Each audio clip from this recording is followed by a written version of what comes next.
earlier today I spoke to Oleksiy Goncharenko, a member of Ukraine's parliament for the Odessa region, who lobbied the European Union on behalf of Ukraine. I began by asking him how he felt about Ukraine's candidacy status and if it was the start of a change in direction for the country.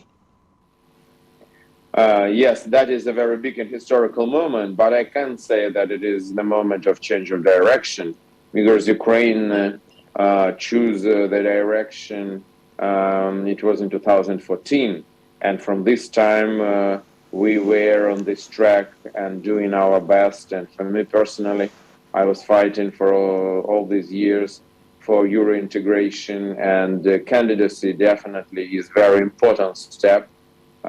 So yeah, it is a very big moment in our movement to Europe, which are on from 2014.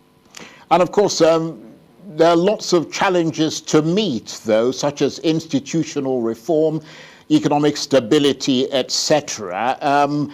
Given the fact that Ukraine is at war right now, do you agree that for Ukraine's membership to fully move forward, there'll need to be peace? Definitely, we want peace, but today Russia is still continuing this assault against our country.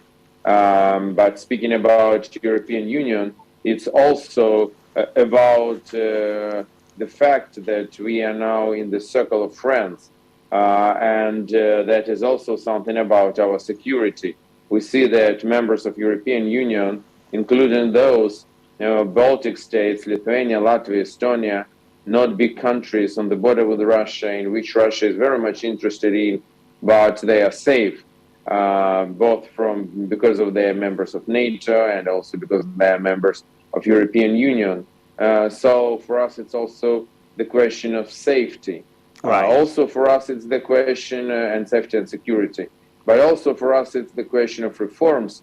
That will be a good push to reforms for Ukrainian authorities and political to change the country for better. Right. So it is important moment in our will to become really free of this imperialistic influence, which was the Russian one. And in terms of what is required to be a member, or at least a candidate, do North Macedonia and Albania have a right to feel aggrieved that Ukraine is being pushed to the front because of the conflict? Because, I mean, they've been blocked, stalled, and delayed in their own accession process. Albania and North Macedonia supported Ukraine.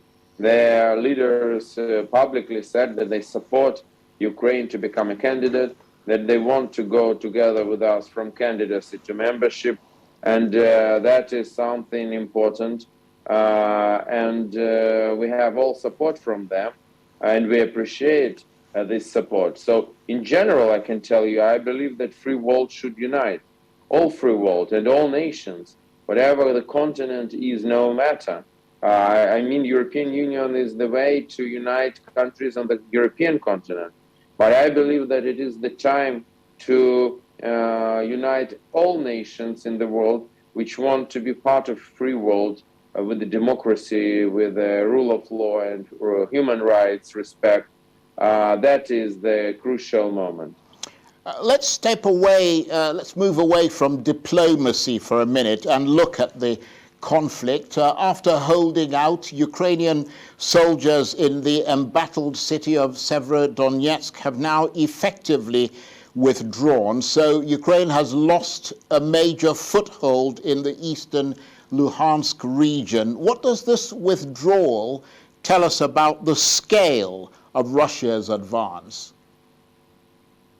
It tells us that Russia is still advancing, that Putin lost battle for Kiev, battle for Kharkiv, second largest city, but he is trying to have successes in Donbas, in eastern part of Ukraine, and he has some successes. Severodonetsk, I can't say that it is a strategical place. That was a city before the start of the war with a population of 100, probably 50,000 people.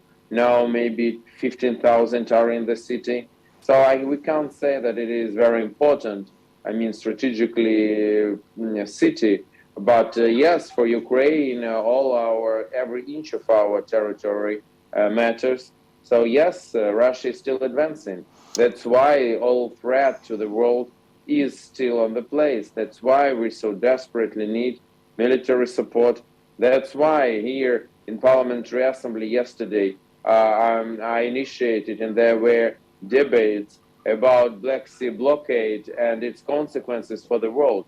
And one of the worst consequences is a food crisis, which is already on the place, and from Right. which, first of all, poorer countries will suffer. Well, I mean, we know that, you know, you say Severodonetsk is not a strategically important city, but I mean, it's the last stronghold that you've got in Luhansk. So basically, the Russians now have No, not control the last. of No, pretty not much the the last. Luhansk The last region is, beyond Lysychansk. yes, the last is Lysychansk. Right, but I Yes, also understand that they are focusing their offensive on the neighboring region of Donetsk. yeah, they said it openly that now their aim is to take both Luhansk and Donetsk regions, and they're very close to occupying Lugansk region. Probably they will continue in Donetsk region. But what they're doing is completely scorched earth tactics. They're just destroying everything.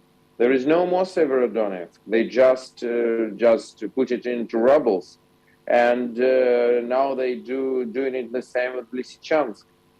It's absolutely awful tactics from the times of imperial war, just to destroy everything, just to destroy cities and all life in the areas, and that is what they show to the world.